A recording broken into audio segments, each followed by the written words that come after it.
talking about junk bonds and oil and gas that people are close to default and you can buy them and hope to make money. But how do you make money, right? Like we keep talking about coupon and getting, kind of interest payments, but that's fixed, right? You issue it in 2021 to 2026. In 2023, the interest is there.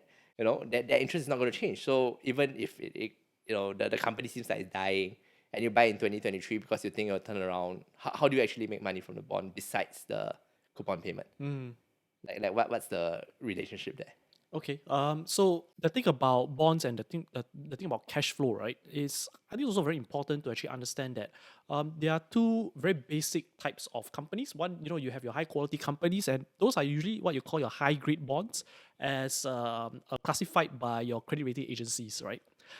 Another end of the spectrum is, like what we mentioned, called your high yield bonds or the junk bonds, right? So typically, these are the companies where they have, they are at sort of at a starting phase of their business cycle, perhaps, and they're actually looking to expand their business, right? Of course, unfortunately, they might not have that kind of cash flow. So what's going to happen is, like, typically, they might be able to pay the coupons, but at the end of the life, at the end of the cycle of the bond, or when the bond go to mature, they would actually have to actually borrow a new bond to replace the existing bonds. So that's what I call more of these higher yielding bonds or the junk bonds, right? So in terms of the cash, in terms of the profits, they might not be as strong, and they still have to rely on borrowing money in the future to replace whatever money, right, which they owe to people, right, be the banks or the bondholders. On the other hand, high quality companies, like our state-owned enterprises, our GLCs, our government agencies, they tend to have pretty strong cash flow, pretty strong profits, and that allows them to actually service the interest, to service the bonds, the maturity of the bonds, the principal of the bonds.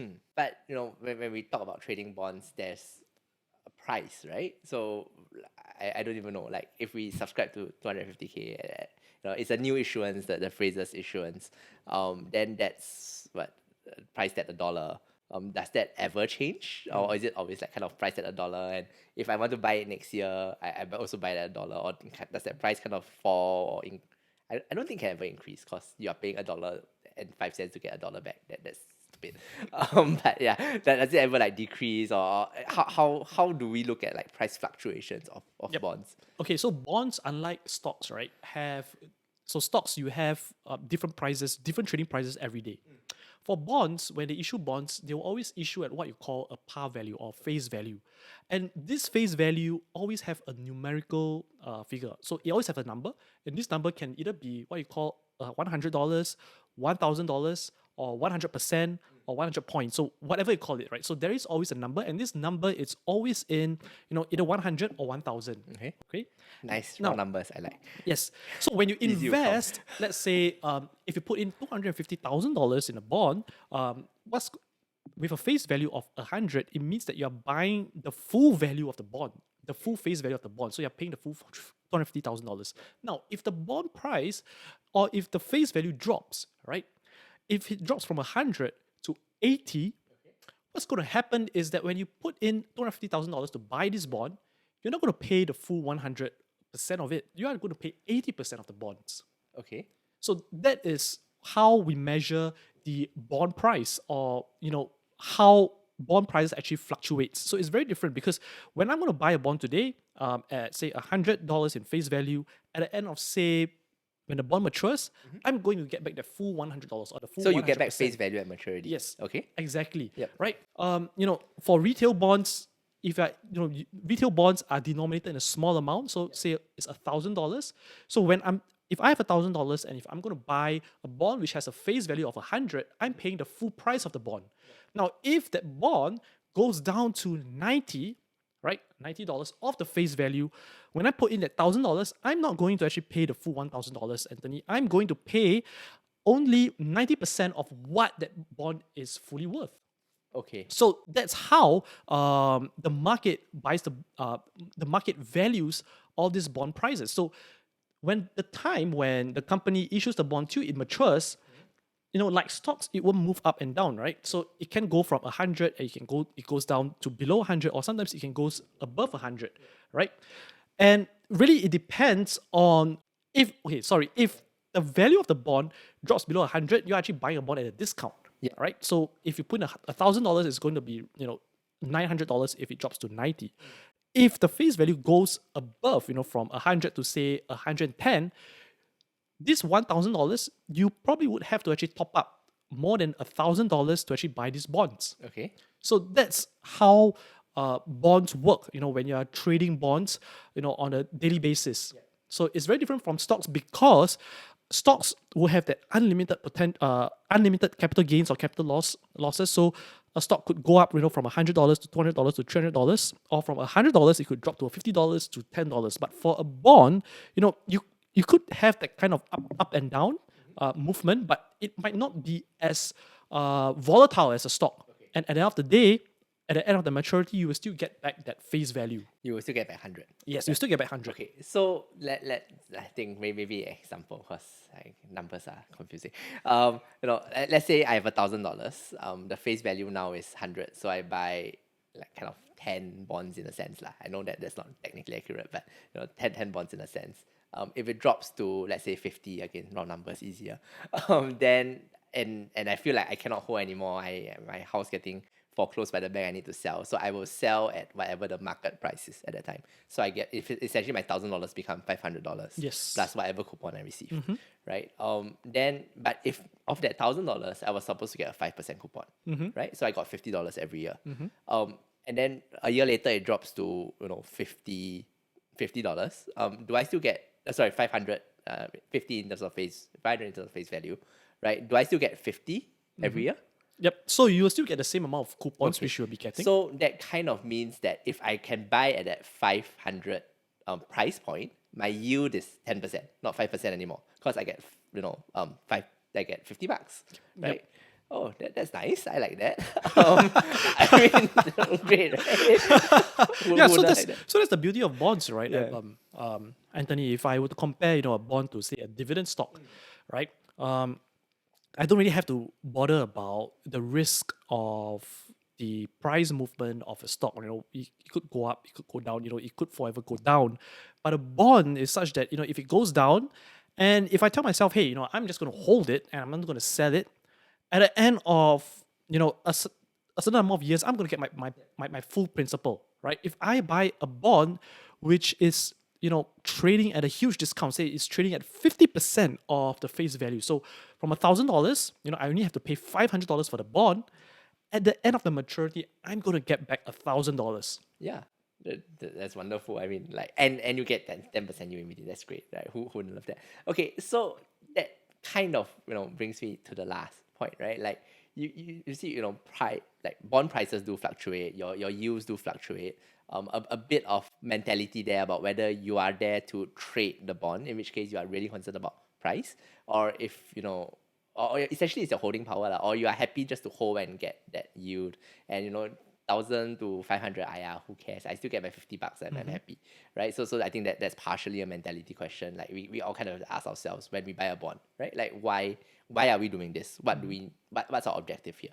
But I think one last point I kind of wanted to pick up was we talked a bit about volatility, right? And it's less volatile than shares. I kind of get that, but to me my mind is always high flux, right? In the sense that you get returns. Sure, you get 6, 7, 8%. That's great, right? But if shit hits the fan, if something terrible happens, then you get zero, or you get 10 cents on the dollar, right? And that is kind of the risk. You either make 8% or you lose 90 or 80%, right? It's kind of asymmetric that way. So it's less volatile. Yes, completely understood. But to me, it feels very asymmetric risk, right? Compared to, let's say, equities, where your asymmetric risk tends to be to the upside, because you buy 1,000, it can go to zero, fine, but it can go to 6,000. So you can still make money there, right? So I don't know. Like, is this the correct way to think about? But then against all this, people say that bonds are less risky. So is this the right way to think about it? Are they really less risky? In reality, or is it just the price doesn't move that much, so it feels less risky? But actually, you still need to think about this. Yeah, I think that's a very valid point. I mean, it always boils back down to really two things, right? There are really two different things here at play, because the first is actually looking at whether the bonds issuer is having a high quality or not. And again, it boils back down to trying to learn how to actually assess these bonds, right? Fundamentally, we have to also put on our thinking cap as an investor when we are looking at companies which issue bonds. We want to know that whether the company is actually growing well, in terms of its revenue. Is it growing its revenue? Is it growing its profits? Does it have actually cash flow?